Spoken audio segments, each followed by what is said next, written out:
말씀은 사사기서 3장 7절에서 11절 말씀.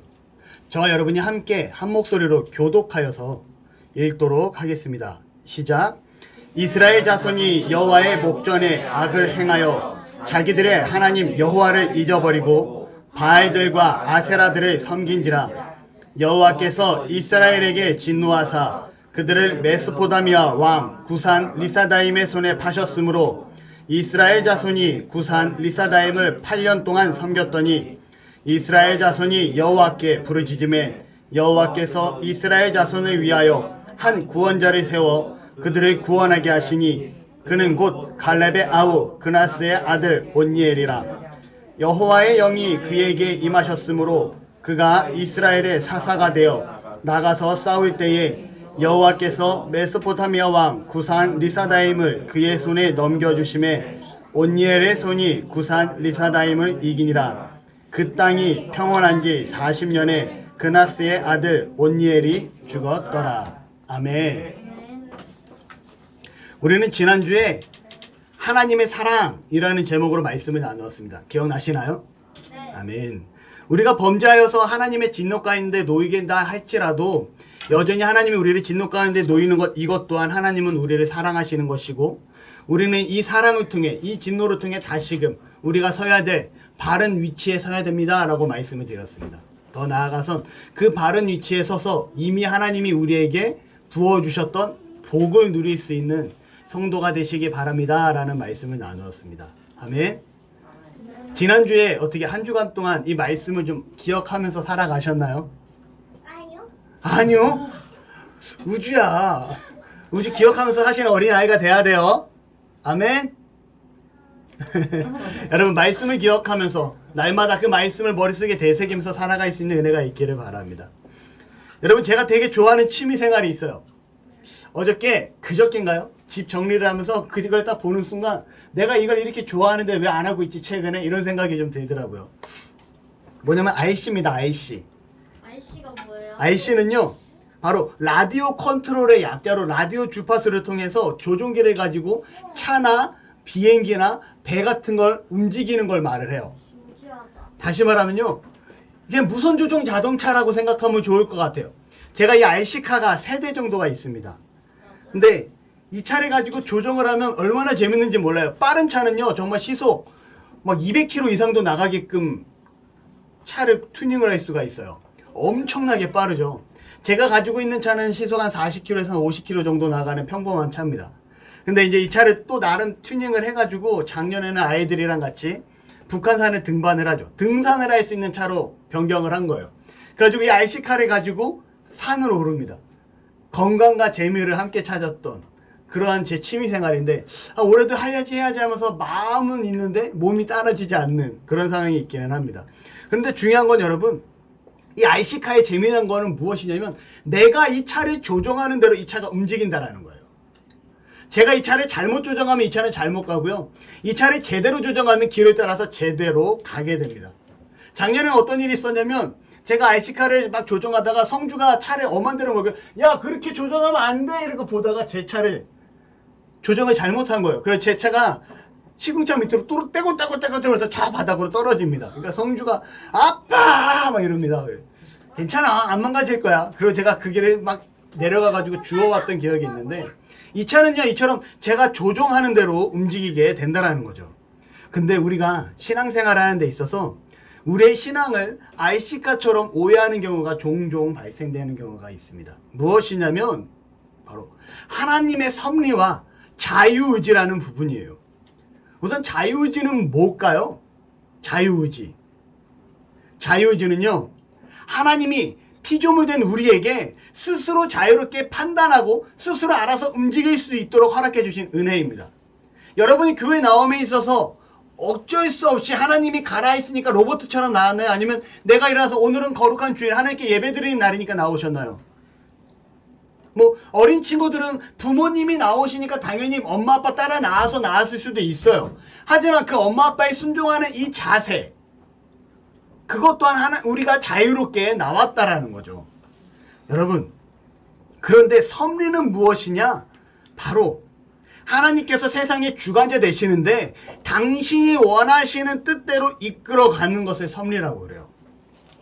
다시 말하면 나의 모든 순간순간을 하나님께서 주장하신다라는 겁니다. 여러분들이 지금 이 자리에 예배하러 나오지 않았습니까? 이것 또한 하나님의 섭리하심으로 예배하러 나왔다라는 거죠. 정선생님 이상한데요? 분명히 우리가 자유롭게 우리의 의지를 가지고 하나님이 주신 자유의지를 가지고 하나님 앞에 예배하러 나왔는데 왜? 또 내가 나온 게 하나님의 섭리로 하나님이 가라고 움직이게 하셨으니까 나왔다라고 말씀하십니까? 이거 모순 아닙니까? 무슨이 뭐예요? 라고 얘기하는 경우가 있어요. 모순은 뭐냐면요. 그러면 말씀을 드릴게요. 중국의 전국시대 초나라에 무기를 파는 상인이 있었다고 그래요. 초나라 시대에 무기를 파는 상인이 이렇게 얘기합니다. 방패를 두고 큰 소리로 자신있게 외치죠. 이 방패를 보십시오. 이 방패는 아주 견고하고 튼튼하여 어떠한 창이라도 막아낼 수 있습니다. 여러분 이 방패를 쓰시면 어떤 창도 뚫을 수 없습니다. 라고 얘기를 해요. 그러면서 또 다시 창을 하는데 여러분 이 창을 보십시오. 이 창의 촉이 보이십니까? 이렇게 예리하고 튼튼하고 아름답게 깎인 이 창이 보이십니까? 이 창은 어떠한 방패도 뚫을 수 있는 창입니다. 라고 얘기를 해요. 그러자 지나가던 한 사람이 이렇게 얘기를 합니다. 아 그래요? 이 천하일품인 그 방패와 그 창을 서로 부딪히면 어떻게 될까요? 다 부서져요. 어떻게 될까요 여러분? 안 뚫려요. 답이 없죠. 모든 것을 뚫을 수 있는 창과 모든 것을 막을 수 있는 방패 있을 수가 없다라는 거예요. 이걸 가리켜서 모순이라고 합니다. 알겠습니까? 창모 앞뒤가 안 맞는 거예요. 창모와 방패 숫자를 써서 모순. 야 분명히 안 뚫린다 했는데 얘는 분명히 뚫을 수 있다고 하고 이게 앞뒤가 안 맞잖아. 이걸 모순이라 하죠. 그런데 오늘 말씀 내용을 듣다 보니 하나님께서 우리에게 자유의지를 주셨는데 우리가 하나님의 섭리 가운데 움직이고 있다라고 얘기하고 있다라는 거예요. 여러분 그냥 우리가 삼위일체라는 교리가 있습니다. 아시죠? 삼위일체가 무슨 뜻이죠? 한 명은 한 명은 사람인데 세 명이 같은 사람인가? 땡! 성주 땡! 한 명은 하나님과 한 명은 자 여러분 다시 해볼게요. 자 소주 성주 3달란트씩 줄게요. 하나님은 한 분이세요. 여러분 근데 히브리어는요 하나님을 분명히 기록하고 있거든요. 엘로힘이라고 기록하고 있어요. 하나님을 나타내고 있어요. 엘로힘이라고. 근데 이 엘로힘이라는 단어가 우리나라 하나님들이라는 뜻을 가지고 있어요. 복수예요. 복수. 여럿을 나타내요. 알겠어요? 하나님은요 한 분일까요? 두 분일까요? 세 분일까요? 네 분일까요? 다섯 분일까요? 없어요. 아니 한 분. 하나님은 한 분이세요. 한 분이지만 세 분의 위격을 가지고 계신다라고 얘기해요. 그래서 예수님도 하나님이고 성령님도 하나님이고 하나님도 하나님인데 이 세 분의 하나님이 한 분이시다라고 얘기를 해요. 성경은 분명하게. 우린 이걸 가리켜서 그냥 뭐라고 얘기하냐? 하나님이십니다. 삼위일체 하나님이십니다. 라고 얘기를 하는 거죠. 근데 우리 인간의 생각으로 이게 해석이 돼요? 안 돼요? 안 돼요. 그러니 이걸 믿음으로 그냥 믿는 거예요. 하나님은 세 분이시지만 세 분의 위격이 있지만 한 분으로 우리가 믿는 거예요. 이걸 믿음이라고 해요. 아시겠어요? 그런데 오늘 자유의지와 섭리의 부분도 이것도 그냥 우리가 이성적으로 이해가 안 되는 모순의 상황이 있으니 그냥 믿음으로 믿자라고 하면 될까요? 아니요. 이 부분은요 모순으로 이해되면 안 되고요. 우리가 분명히 이해해야 되는 부분이 있다라는 거예요. 삼위일체처럼 이해하시면 안 돼요. 여러분 우리가 하나님을 표현할 때 이런 표현을 씁니다. 하나님은요 전지전능하십니다. 하나님은요 무소부재하시고요. 하나님은 시간과 공간에 초월하신 분이십니다 라고 얘기해요. 전지전능 무슨 뜻일까요? 모르시는 일이 없고 못하시는 일이 없는 분이세요. 아시겠습니까?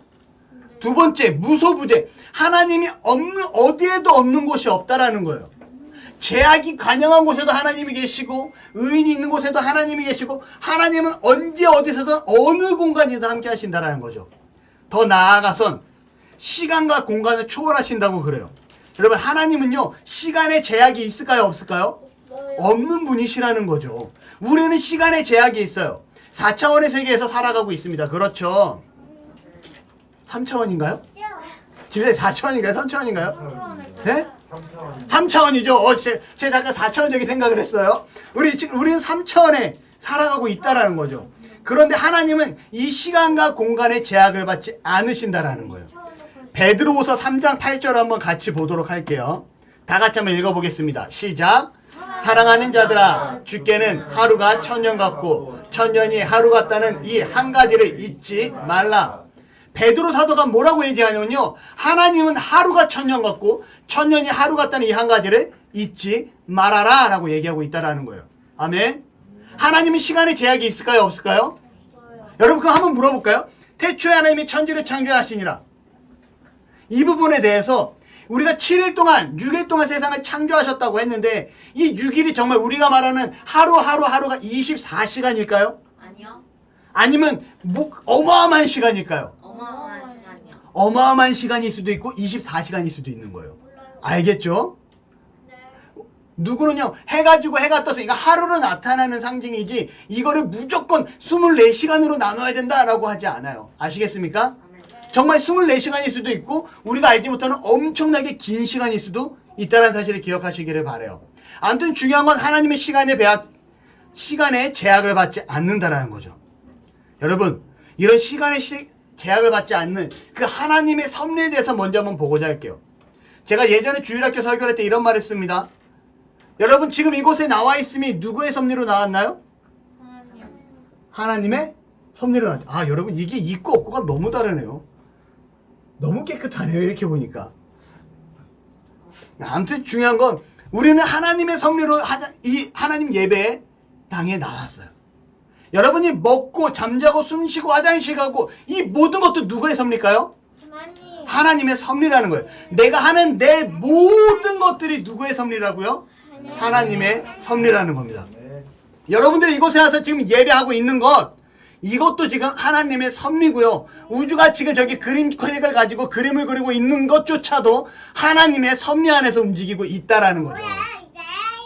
우주가 내 이야기 하지 마라고 하는 것조차도 하나님의 섭리 안에 있다라는 거예요. 여러분, 그러면 전도사님, 우리가 로봇입니까? 하나님이 하라는 대로만 움직입니까? 라고 오해할 수 있어요. 그런데 이걸 이해하기 위해서 예를 한번 들어볼게요. 완벽한 예시가 되진 않지만 대략적인 이해는 할 수 있을 것 같아요. 여러분이 한번 책을 읽는 독자가 되어보고요. 책을 쓰는 저자가 한번 되어볼게요. 책을 읽는 독자. 여러분이 지금 100페이지짜리 연애소설을 보고 있습니다. 이 연애소설을 1페이지를 딱 피면 주인공이 등장을 하고요. 혼자 외로움 속에서 고뇌하는 모습이 나타나기 시작을 해요. 한 20페이지를 피니까 정말 꿈에도 그리던 이상형으로 그리던 여성을 만나고요. 30페이지를 보니까 그 여성에게 나의 사랑을 고백하는 내용이 나옵니다. 그리고 50페이지부터 80페이지까지 정말 이 여성과 사랑하며 티격태격하는 내용이 나오고요. 100페이지에는 죽어요 누구야? 새드엔딩 싫어요. 100페이지에는 사랑의 결실을 맺는 이 러브 스토리가 된 이 아름다운 연애소설이 기록된 책이에요. 자, 여러분도 한번 독재의 위치에서 100페이지를 피면 어떤 내용이 나올까요? 결혼한 내용이 나오죠. 1페이지를 피면 독신으로서 혼자 살고 있는 내용이 나올 거예요. 만약에 20페이지를 순간에 피면 이 여자를 만나는 내용이 나올 거고요. 50페이지를 피면 여자와 사랑을 피우기 시작하는 내용을 볼 수가 있어요. 우리는 이 책 속의 내용을 시간의 구애를 받을 수 있나요? 없나요?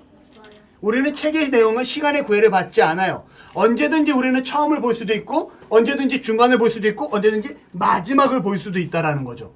하나님은요 그래요. 지금도 그 하나님은요 지금 이 현재 우리와도 함께 하시지만 하나님에게는 지금도 창조의 시기일 수도 있다라는 거예요. 아멘. 하나님은 시간의 구애를 받으신다 못 받으신다? 하나님은 시간의 구애를 받지 않습니다. 우리의 생각으로는 우리는 시간 속에서 살아가요. 그렇죠. 시간의 흐름 속에서 살아가지만 하나님은 시간의 흐름에 머무신 분이 아니라는 거예요. 그러니 하나님은 지금 이 순간에도 창조의 순간에도 계실 수 있고 더 나아가서 우리가 아직 경험하고 느끼지 못했던 재림하신 예수님의 순간에도 계실 수 있고 십자가에 못 박혀 돌아가신 그 예수님의 순간일 수도 있다라는 거죠. 아멘? 무슨 말인지 이해가 되시나요? 두 번째로는 여러분이 책을 쓰는 저자가 돼보자고요. 차상학이라는 아주 못된 악당이 있고요. 김주원이라는 아주 착한 의인이 있어요. 그리고 이 김주원을 도와주는 차성주라는 조력자가 있고요. 더 나아가선 지나가는 행인과 같은 차유주와 같은 사람도 있어요. 그리고 아주 그 이야기의 핵심의 정말 단서를 키를 제공해 지민이도 있다라는 거죠. 근데 제가 이런 캐릭터를 다 설정을 합니다. 그리고 이 캐릭터들을 통해서 제가 책을 쓰기 시작을 해요. 자, 차유주를 어디다 배치하고, 차성주를 어디다 배치하고, 김주환을 어디다 배치하고, 김기민을 어디다 배치하고, 나쁜 차상하기를 어디다 어떤 식으로 배치해야겠구나 라고 얘기하고 글을 쓰기 시작을 하죠. 여러분, 우리의 각자의 삶을 자유롭게 배치해서 이야기를 풀어갈 수 있을까요? 없을까요? 저자는 이야기를 우리의 성향을 가지고 풀어갈 수 있다는 거죠. 바로 하나님의 이와 같아요. 언제든지 어느 순간이든 우리와 함께 계신 이 하나님은 우리를 너무나 잘 알까요? 모를까요? 잘 알아요. 잘 알고 계시다라는 거죠. 이 잘 알고 계신 하나님이 우리를 가지고 우리의 삶 가운데 섭리하고 계신 거예요. 아시겠습니까? 그래서 하나님을 가리켜서 우리의 삶 가운데 계획하시고 섭리하시는 분이시다라고 말씀하신다는 거죠. 전사님, 그러면요, 제가 좀 이상한 게, 분명히 아까 자유의지를 말씀하셨잖아요. 여러분, 자유의지 한번 성경을 같이 한번 보도록 할게요. 창세기 2장 16절에서 17절 말씀입니다. 함께 읽습니다. 시작. 여호와 하나님이 그 사람에게 명하여 이르되 동산 각종 나무의 열매는 내가 임의로 먹되 선악을 알게 하는 나무의 열매는 먹지 말라. 내가 먹는 날에는 반드시 죽으리라. 이게 뭐냐면요, 행위 언약이에요. 하나님께서 우리에게 약속하셨습니다. 어떠한 약속? 내가 에덴 동산에 있는 모든 것을 다 먹고 다스리고 하되 동산 중앙에 있는 선과 악을 알게 하는 선악과는 먹어라, 먹지 말아라? 먹지 말아라. 하나님께서 먹지 말라 했어요. 그런데 여러분, 먹지 말라 했는데 하나님께서 이 먹어라, 먹지 말라는 걸 누구에게 맡겨주셨어요? 아담에게 맡겨주셨다는 거죠. 이 선택은 아담에게 주어져 있는 거예요. 아담이 먹든지 먹지 아니하든지 이 선택은 누가에게 있다고요? 아담에게. 왜? 하나님이 자유의지를 주셨으니까. 그런데 이 아담이 이 선악과를 먹어요, 안 먹어요? 먹어요. 먹는 행동 또한 누가 스스로 한 행동이에요? 아담이 스스로 한 행동이라는 거죠. 그 결과 사람이 죄인이 돼버리는 상황이 발생되게 됩니다. 여러분, 아담이 선악과를 먹은 것, 하나님의 섭리였을까요? 자유의지였을까요? 자유의지였지만 하나님의 섭리이기도 한다는 거예요. 이미 하나님은 모든 것을 알고 계시고 모든 것을 움직이시는 분이시기 때문에. 아시겠습니까? 아멘. 하지만 행동은 누가 스스로 판단하고 행동해요? 아담이 하고 있다라는 거죠. 자, 여러분, 하나님은요, 인간의 자유의지와 섭리를 통해서 이 세상을 이끌어 가십니다. 여러분, 성경의 주제가 뭘까요? 맞히는 사람 5달란트. 차성주. 하나님의 선. 하나님의 말씀. 땡. 지민이. 뭐라고? 그 하나님의 섬기는 사람들의 아니야, 땡. 김주원이. 자, 성경의 핵심은요, 따라합시다. 예수 그리스도. 우주 5달란트. 아니 그게 아니라 지금 진짜. 아니야, 얘기하기 전에 먼저 예수님 하고 있었어. 맞아, 그러긴 했는데. 여러분, 우주 5달란트 줄게요. 여러분, 성경의 주제 핵심은 뭐라고요? 따라합시다. 예수 그리스도. 여러분, 성경의 핵심은 예수 그리스도입니다. 왜 예수 그리스도가 성경의 핵심이냐? 세상의 역사는요, 하나님께서 창조하시고요, 인간이 타락하고 예수 그리스도를 통하여 구속하여 나아가시는 거예요. 구속은 뭐예요? 죄를 이렇게 구속하는 거예요? 아니요. 죄 가운데서 구원하는 걸 구속이라 그래요. 이 구속을 누가 이루십니까? 예수님께서 이루어 가시는 거예요. 아멘. 이 구속하는 일을 바로 예수 그리스도를 통해서 이루어가고 계시다라는 거죠. 여러분, 그렇다면 섭리와 자유의지는 서로 모순이 될까요? 안 될까요? 모순이 돼요? 안 돼요? 모순이 되지 않는다는 사실을 기억하시기를 바랍니다. 하나님은요, 우리의 자유의지와 우리의 자유로운 행동과 하나님의 섭리를 통해서 예수님의 구속의 사역을 완성시켜 나아가고 있다라는 거예요. 이 사실을 기억하시기 바랍니다. 아멘. 제가 이 말을 길게 장황하게 설명드린 이유가 있어요. 무엇이냐면 오늘 말씀을 바르게 알기 위해서 그래요. 오늘 이제 본문으로 들어갑니다. 드디어. 오늘 사사기에 등장하는 사사, 이 사사는 누구냐면 바로 온니엘이에요. 온니엘은 사사기 3장 7절에서 11절에 짧은 내용으로 기록됩니다. 5개 절밖에 등장하지 않아요. 그런데 이 온니엘의 이야기에 온니엘이 나올까요? 안 나올까요? 온니엘 사사의 이야기에 온니엘이 등장하지 않아요. 그냥 온니엘은요 짧게 나옵니다. 그는 갈렙의 아우 그나스의 아들 온니엘이라. 이게 다예요. 온니엘에 대한 소개가 요게 다라고요. 여기는 뭐가 나오고 있냐면요, 구산 리사다임이 나오는데, 구산 리사다임은 메소포타미아 왕인데요, 이 이스라엘의 적이 나오고요, 이스라엘, 하나님을 배반한 이스라엘이 나오고요, 그들을 구원하기 위해 사사 온니엘이 잠깐 등장을 하고요, 그 다음에 무엇이 나오냐? 여호와의 영이 임해서 그가 구산 리사다임의 손에서 구원하셨다라는 내용이 나옵니다. 이게 내용이 다예요. 여러분, 요 부분은요 되게 재밌는 게 있어요. 우리가 지난주에 말씀을 들었던 사사기 2장 11절에서 19절 말씀 기억하시나요? 이스라엘 하나님을 배교하고, 그럼에도 하나님은 사사를 보내주겠다 약속하고, 그 사사를 보내주면 그 사사를 통해서 다시 구원하시고, 구원하신 이스라엘 백성들이 평온하게 살다가 다시 또 배교하는 내용. 오늘 그 내용의 함축적인 부분이 바로 온니엘 사사에 기록된 부분이에요. 여러분 한번 볼까요? 이스라엘 자손의 여호와 목전에서 악을 행하여 자기들의 하나님 여호와를 잊어버리고 바알과 아세라들을 섬긴지라. 이 부분은요, 이사야서 2장 11절에서 13절에 나온 내용의 함축적인 부분이에요. 그리고 여호와께서 이스라엘에게 진노하사 그들을 메소포타미아 구산 리사다임의 손에 파셨다라고 얘기하는데, 그들이 8년 동안 섬겼더니라고 얘기해요. 이게 뭐냐면 하나님이 이스라엘 가나안 민족으로 하여금 무엇이 되게 하겠다 그랬어요? 올무가 되게 하겠다. 네 옆구리에 올무가 되게 하겠다라는 말씀을 들었습니다. 기억하시나요? 네, 기억하시길 바라요. 그런 내용의 함축적인 부분이고요. 구절은 무엇입니까? 이스라엘 자손이 이제는 고통 가운데 하나님께 부르짖고 있어요. 그러니 하나님께서 사사를 보내주겠다 약속하셨던 대로 바로 갈렙의 아우 그나스의 아들 온니엘을 보내주시는 장면을 보게 될 수가 있다는 거죠. 여러분, 그리고 어떻게 돼요? 이 온니엘이 이스라엘 백성을 구원하는 장면을 보여주게 됩니다.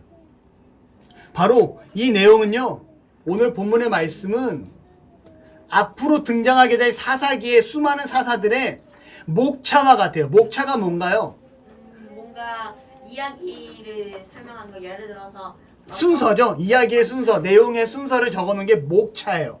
이 온니엘 사사의 내용은요, 사사기서의 목차와 같습니다. 혹은 서론과 같아요. 서론은 뭐예요? 이 책의 내용을 간략하게 정리해놓은 게 서론이에요. 그렇죠. 더 나아가선 줄거리와도 같은 내용이 바로 온니엘 사사의 내용이에요.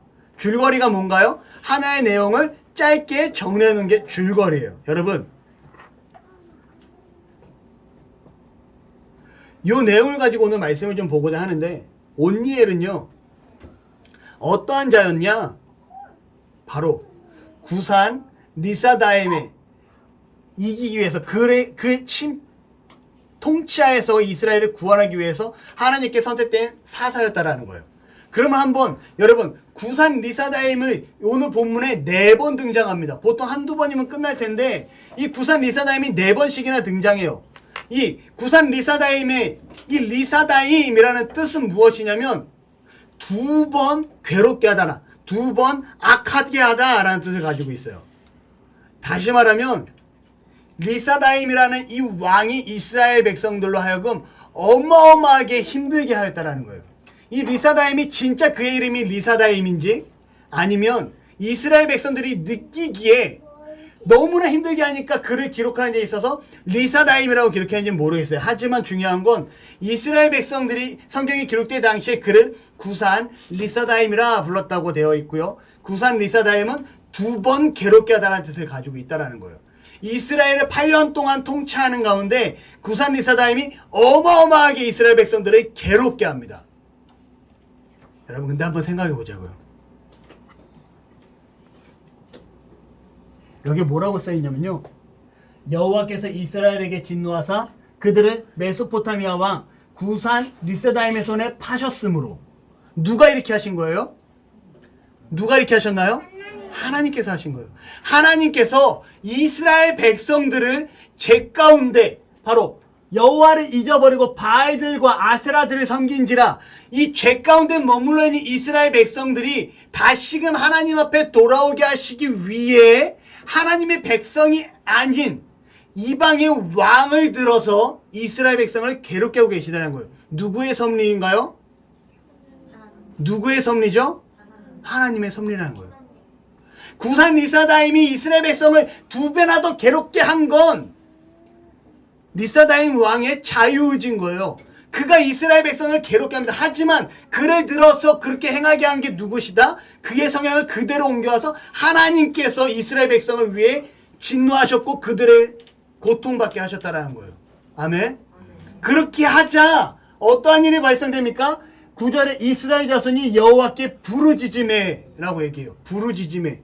여러분 이스라엘 백성이요 얼마나 힘들었던지 부르짖었다라고 했는데 이 부르짖음은요 자크라는 단어예요.